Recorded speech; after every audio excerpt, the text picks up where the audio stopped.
I don't like the idea of showing that this is even possible. That's what I was told by an anonymous leaderboard moderator when I showed him what I'm about to reveal. Understandably, he didn't want this info to get out there, but I still think it's the right thing to do, so I'm going to let you in on this anyway. Speedrunning has many classic methods of cheating. We've seen cheaters play the game in slow motion and then speed up the recording. We've seen them use video editing software to edit together different segments. And we've even seen them use emulators and special emulator tools to create a cheated, tool-assisted run. Now, these types of methods are about as old as speedrunning itself, and they're about the extent of what most speedrunners are aware of. But really, these methods are the Stone Age of speedrun cheats.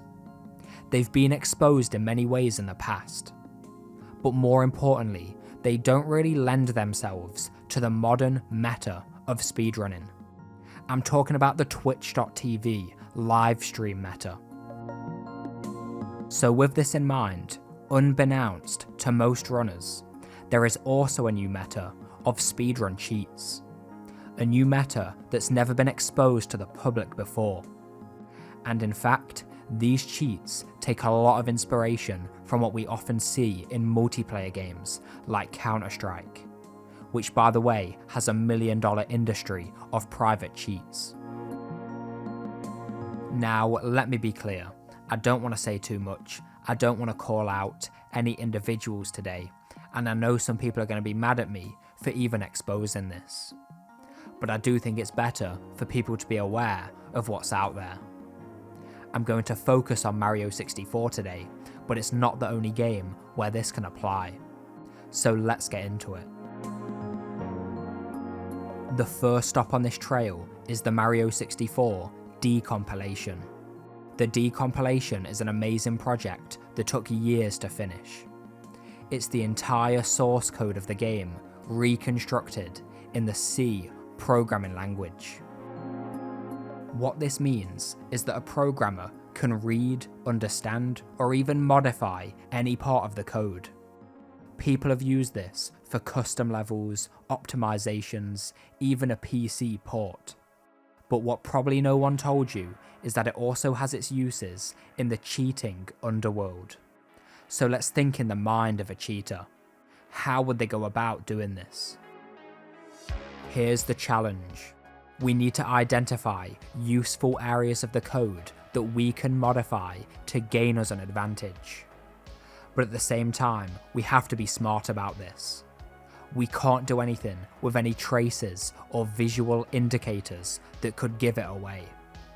Any mistakes like this, and we are risking the possibility of detection.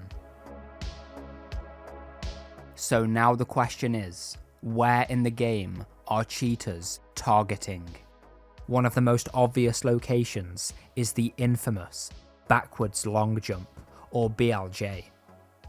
Every Mario speedrunner has lost countless runs to the BLJ. To execute this glitch, you need to do a backwards long jump that lands on the staircase. And as soon as you land on the stairs, you need to start mashing the A button at the correct rhythm. Now if you do it correctly, you'll continuously trigger more and more long jumps, gaining more and more speed until you fly straight through the door.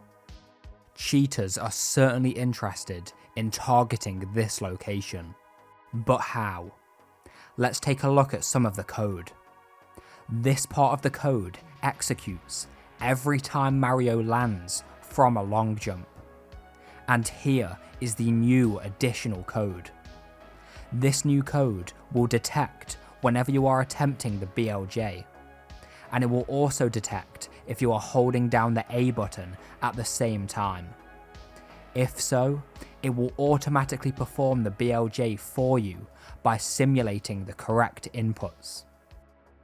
Let's go ahead and test this out for real on the N64. Take a look now. If you pay attention to my controller, you will see that I do not have to mash the A button at all. I can just hold the A button down and it simulates those long jumps for me. I'm already a decent player, but with this enabled, it elevates me to a world-class player at the BLJ.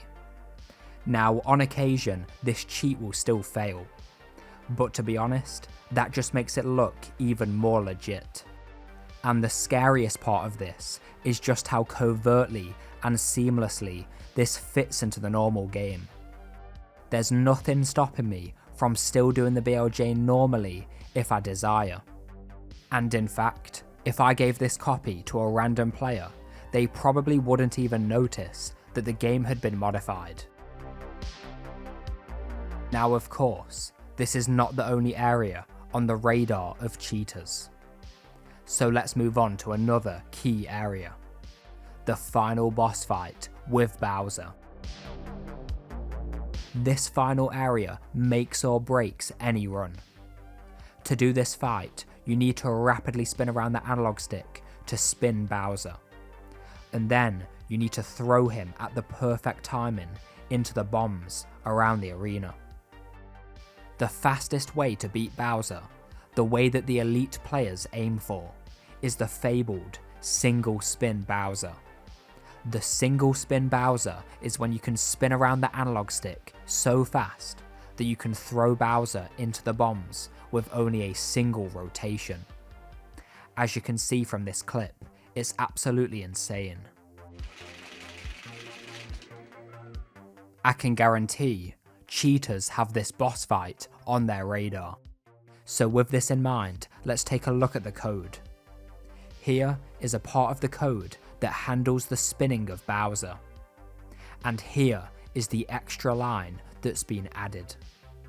It's a simple change, only a single extra line. But the game is now hard coded to always spin Bowser at the maximum speed. So take a look at this now in action. If you look at my controller, you can see I do not have to spin the analog stick at all. I can just hold the stick directly up, and I'm able to achieve perfect Bowser spins. This provides the cheater with a big advantage, but it's still indistinguishable from a legitimate Bowser fight from a good player. Now, this is just the tip of the iceberg when it comes to what's possible in the world of privately developed custom cheats. But I'm going to reveal one more. And this last one is so overpowered that I was almost going to keep it secret. I'm talking about the carpetless glitch in Rainbow Ride. In the Rainbow Ride level, you would normally need to ride this carpet up to the top of the castle, which is very slow. With the carpetless glitch, we can skip this entire carpet ride. But doing this is extremely difficult. You need to pull off a complicated setup to wall kick up to the top of the castle. For years, this was thought to be almost impossible, but it's recently been implemented into the world record. So you might be wondering, why exactly is carpetless so difficult? The answer to that question is quite simple. Carpetless requires a total of 5 frame-perfect inputs. So it should be clear that there is a massive interest and incentive from cheaters to make this easier. And as we'll see, it's possible to eliminate all of these frame-perfect inputs and make them automatic. So let's go through the entire glitch and look at how this works. Firstly, we start with the double jump. We need to do this double jump for exactly 3 frames. This code will detect that we are doing the carpetless setup by using Mario's angle and position, and it will then automatically stop the double jump for us at 3 frames. That makes this first part of the glitch easy. This moves us to the next step on this exact frame. This is the first frame that Mario lands, and we need to press the A button to do a triple jump. so this code will automatically detect the frame and trigger the triple jump for us. Next up, we have this frame. We need to press the A button to do a wall kick. This code will detect the frame and perform the wall kick automatically. So that leaves us with only the 2 pauses remaining.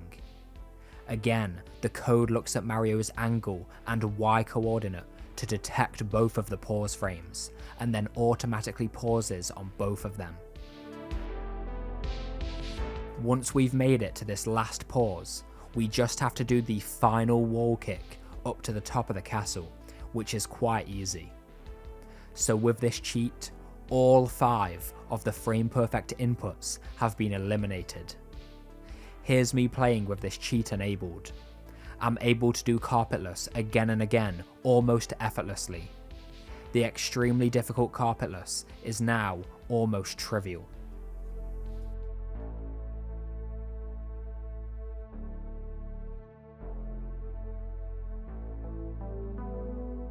I could go on even further. There's even more to reveal just within this codebase, but I think I've shown enough here.